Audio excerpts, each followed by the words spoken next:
Here in the Beyond Normal household, we have a bit of a tendency to always celebrate and indulge in the spooky things of life, regardless of the season. So not only do I watch spooky movies all year round, but I also play spooky games all year round. I may have a problem. And as far as games go, nothing is quite spookier than being able to perceive your own thoughts as you play. So if I play the red card now, I'd be able to grow my following, and then I might be able to buy more goats, and then I can trade with the other players so I can get more victory points, and if you do that, nobody will love you. I play the blue card. So join me today as I take a brief moment to tell you my favorite spooky / horror themed board games.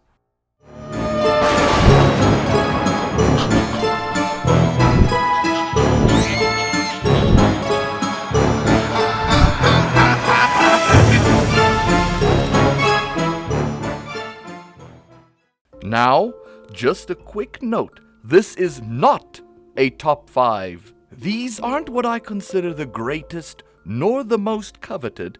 These are simply 5 of my favorites. Thus, they are the ones that I can wholeheartedly recommend for lovers of spooky things, and also lovers of board game things. Also, I'm just gonna be talking base games here. I don't like the idea of people needing to buy several things to make one thing enjoyable. Game designers and publishers, take note. If your base game needs an expansion for it to be fun or for it to work, you have failed.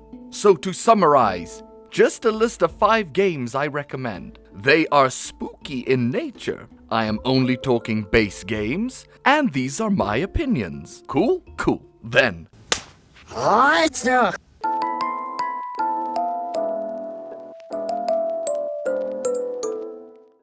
We're starting small and working our way big, people. Imagine you are dead.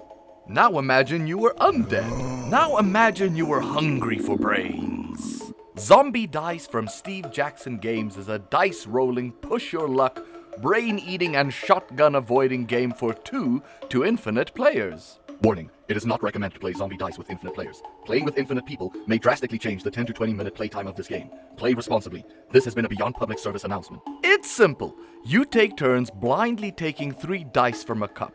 Green being the best, yellow being medium difficulty, and red being a bitch. Each of these dice contain either a brain, first to 13 of these wins by the way, a shotgun blast, 3 of these on your turn means you have failed and must try again later, and lastly, footprints. Footprint dice essentially mean you may re-roll these dice, if you so choose. Zombie Dice is a fun, quick-fire, low-effort game, great as an icebreaker game, or an in-between palate cleanser, and has a very low level of complexity. Base game Zombie Dice I give 5 brains out of 5 shotgun blasts. Would roll again.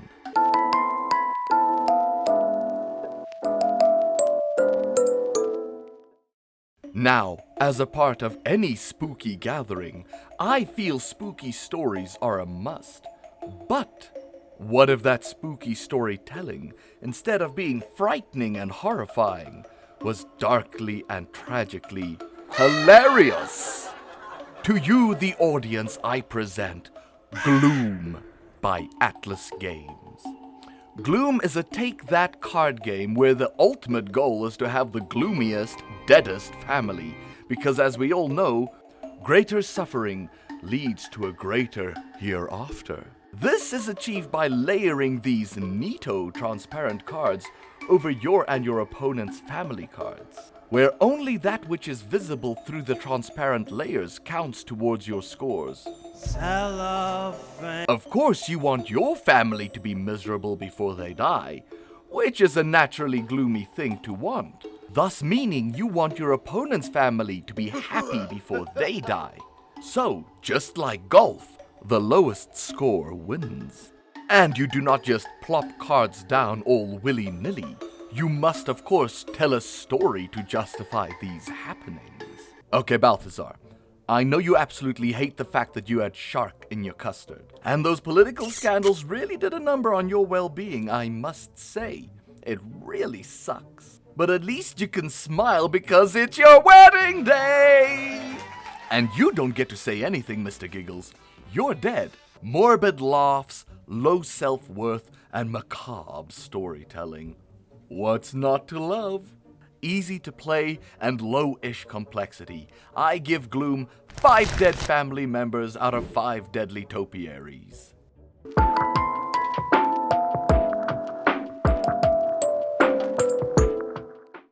For those of you into card games, well, do I have a treat for you.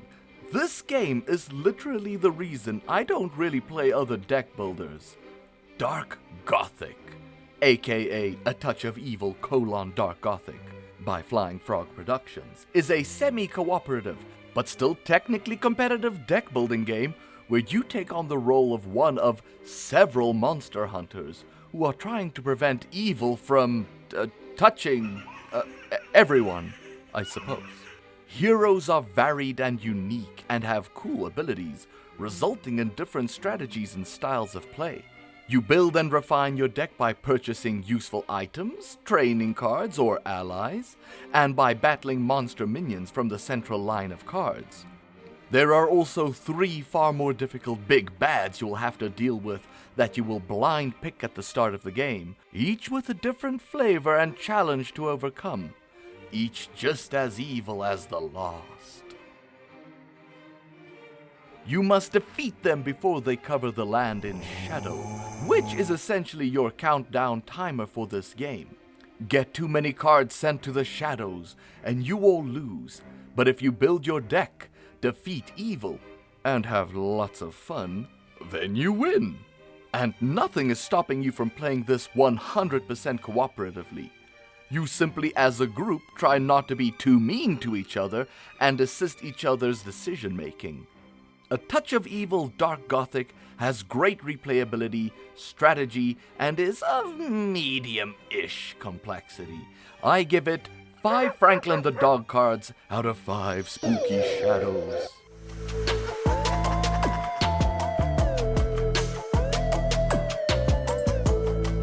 It would probably be illegal for me to make this list and not have an Arkham Files game on here. But which to choose? Which to choose? Do I go for the big one that everyone loves? Or the other big one that everyone loves?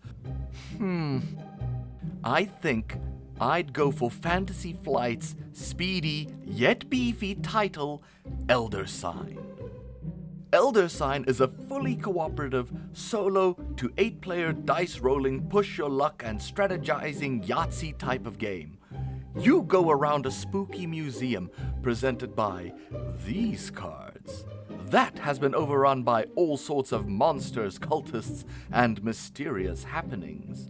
You pick one of several investigators, each with their own statistics and special abilities, to make their way through this harrowing adventure.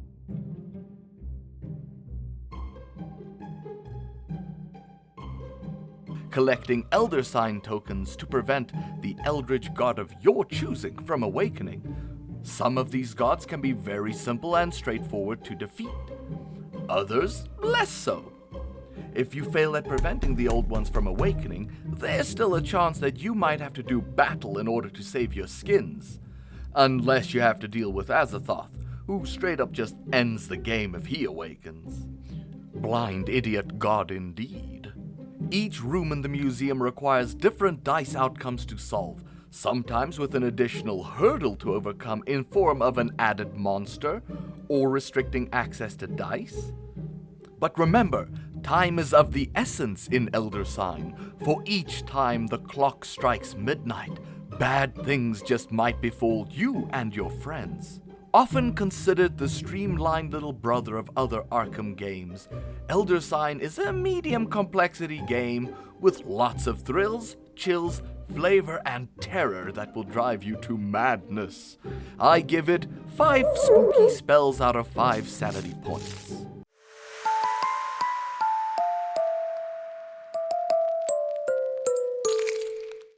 Now, no spooky time can ever match up to the spookiness that comes from making one's way down cobweb-strewn hallways. using secret passages, and exploring an ever-growing, ever-changing house.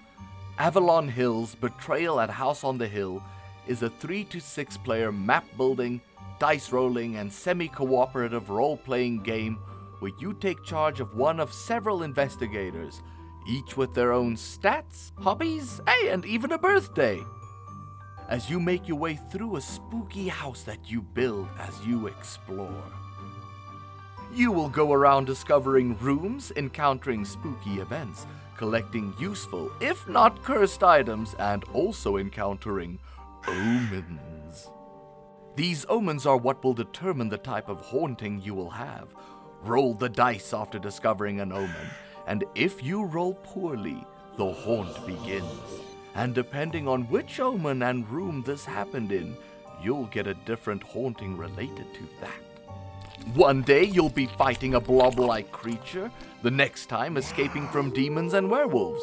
Many potential haunts and house layouts in this game. Now, I cannot speak for the latest edition of Betrayal, but as I understand it, now you can decide upon which scenario you want to play before the start of the game, which has several potential haunts attached to it, whereas the older game does not have this feature. However, the old one didn't really need it, as if you didn't like the haunt you got, or you've already done it, you could simply just move down the list and force a different haunt. So play whichever one you want. But now I hear you asking, where does the betrayal come in this game? Well, that is something you will discover when you trigger the haunt. The betrayer could be the player that triggers the haunt, has the highest certain stat, is sitting next to someone specific, or whatever. But it is the survivors and traitors' tomes that will tell you all you need to know in that regard. So you may end up playing as kindly old Father Reinhardt that discovers that high school jock Ox Bellows has been cavorting with demons and must now be furiously kicked to death by the righteous shoe of the church. This calls for divine intervention.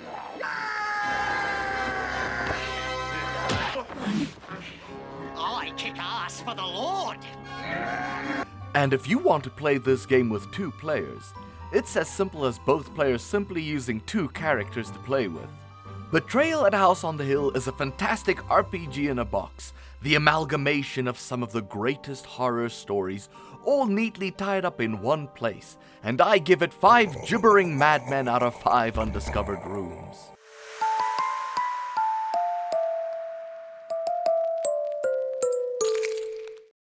And well, there you have it. 5 recommendations for 5 spooky-themed games.